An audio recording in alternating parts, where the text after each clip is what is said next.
പറ്റുന്നത് ശിവാംഗി? അതൊരു ദൈവാധീനം കൊണ്ടാണ്. ആൻഡ് എൻ്റെ കുടുംബം ഭയങ്കരമായിട്ട് പ്രാർത്ഥന എല്ലാം ചെയ്യും. അതുകൊണ്ട് എനിക്ക് വന്ന് ആ ഒരു ബ്ലെസ്സിങ്സ്. ആൻഡ് ഞാൻ ആക്ച്വലി എന്താന്നാ ഇത്ര മലയാളികൾ ഇരിക്കുന്നു അല്ലേ, എനിക്ക് ശരിക്കും മലയാളം പോലും സംസാരിക്കാൻ അറിയില്ല. അപ്പം ഞാൻ എന്ത് വിചാരിച്ചു എന്നാൽ എല്ലാവരെയും ട്രോളാക്കുന്ന മാതിരി എന്നെ ട്രോൾ ചെയ്ത് എന്നെ അക്സെപ്റ്റേ ചെയ്യില്ല എന്ന് വിചാരിച്ചു. പക്ഷേ ഇത്ര അക്സെപ്റ്റ് ചെയ്തു, എനിക്ക് അതുവേ വന്ന് ഭയങ്കര സന്തോഷമാണ്. സൂപ്പർ. ആദ്യം ഒരു വലിയ കൈയടി കൊടുക്കാം. കാരണം 25 ഇത്രയും കൂടുതൽ വീഡിയോസിന്, ഇത്രയും ഡെയിലി വ്യൂവർഷിപ്പ് മൈൽ സ്റ്റോൺ മേക്കേഴ്സിനായാലും ബാക്കിയുള്ള എല്ലാ ഡിജിറ്റൽ പേജുകൾക്കും കൊടുത്തിട്ടുള്ള ഒരാൾ കൂടിയാണ്. അത് ഭയങ്കര ഒരു അത്ഭുതം.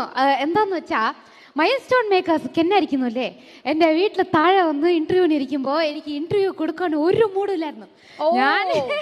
ഞാൻ വന്ന് കയ്യിൽ വന്ന് കിട്ടിയ ഡ്രസ്സ് അതെല്ലാം ഇട്ടോ, അമ്മ ആണെങ്കിൽ റൂമിൽ വന്ന് ഇറങ്ങി വാടി എന്നെല്ലാം പറഞ്ഞ് എന്നെ തിട്ടി. എന്നിട്ടാണ് ഞാൻ ഇന്റർവ്യൂ കൊടുത്തത്. ശരിയെന്നോ നോക്കിയാ കെന്നയുടെ വൈബ് എനിക്ക് ഭയങ്കര ഇഷ്ടമായി.